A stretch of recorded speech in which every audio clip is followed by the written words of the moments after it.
Hello student, आप लोगों का थ्योरी ऑफ साइंस क्लासेस में स्वागत है। आज हम पढ़ेंगे सीड्स चैप्टर, जिसमें हम जानेंगे कि सीड्स किसे कहते हैं, सीड्स के क्या भाग होते हैं, सीड्स कितने प्रकार के होते हैं और सीड्स के बारे में हम अच्छे से समझेंगे। तो सबसे पहले हम जानेंगे कि सीड्स का डिफिनेशन। तो a seed is small and hard part of the plant for that seeds a new plant will grow. तो इसका हिंदी में हम समझेंगे इस इंग्लिश का क्या मतलब होगा। तो सीड्स एक छोटा कठोर पौधा होता है जो एक बीज का निर्माण करता है। इसके बाद हम दूसरे टॉपिक पे आएंगे कि बीज किसे कहते हैं। तो आवृत्ति बीज पौधों के बीजांड के निषेचन के बाद फल के अंदर बनने वाले विशेष संरचना बीज कहलाती हैं। इसके बाद हम जानेंगे कि बीज कितने प्रकार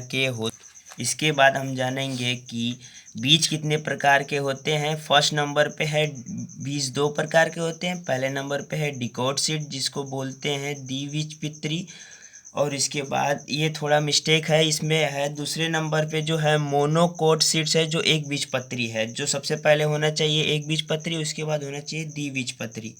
तो सबसे पहले जानेंगे कि एक बीजपत्री किसे कहते हैं। तो ऐसे आवृत्ति पौधे जिनके बीज में भ्रूण केवल एक ही बीज पत्र वाला होता है, उसे एक बीजपत्री कहते हैं। जैसे कि हम जानेंगे कि एक बीजपत्री का मतलब होता है गेहूँ। गेहूँ जो है एक बीज वाला है, चावल जो है एक बीज वाला है, गन्ना है एक बीज वाला, जो घास होती है उसमें सिर्फ एक ही बीज होता है। तो इसमें आप लोगों को समझ में नहीं आ रहा होगा कि भ्रूण क्या है। तो किसी भी पौधे के प्रारंभिक अवस्था में जो अपना निर्माण करते हैं, तो आप चलिए, मुझे लग रहा है कि आप सबको समझ में आ गया। अब हम जानेंगे इसके दूसरे प्रकार के बाद द्विबीजपत्री क्या होता है। तो ऐसे आवृत्ति बीज पौधे जिनके बीज में भ्रूण दो बीजपत्र वाला होता है, द्विबीजपत्री कहलाता है। जैसे कि आप लोगों ने जानता होगा चना, मटर, सेम, कश्मीरी फल आदि। जैसे कि हम लोग जानते हैं चना जो होता है उसको फुलाने के बाद उसको जब आप उसको ओपन करेंगे फोल्ड करके, तो उसमें से दो भाग निकलेगा, वो द्विबीजपत्री कहलाएगा। जैसे मटर को भी आप जब तोड़ेंगे तो उसमें से दो भाग दिखाई देगा, उसको द्विबीजपत्री कहते हैं।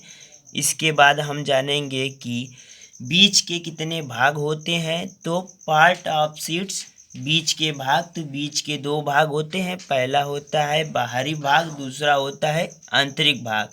तो बाहरी भाग को हम बोलते हैं टेस्टा, आंतरिक भाग को बोलते हैं। तो सबसे पहले हम जानेंगे कि बाहरी भाग किसे कहते हैं। तो किसी भी बीज के बाहरी भाग को टेस्टा या बाहरी भाग कहते हैं। जैसे कि चना जो है, चना को हम फुला देते हैं, तो उसको जब हम उसका छिलका निकालते हैं तो उस बीज का बाहरी भाग हो जाएगा। जैसे कि अब हम जानेंगे आंतरिक भाग। तो आंतरिक भाग को बोलते हैं टिग्मा।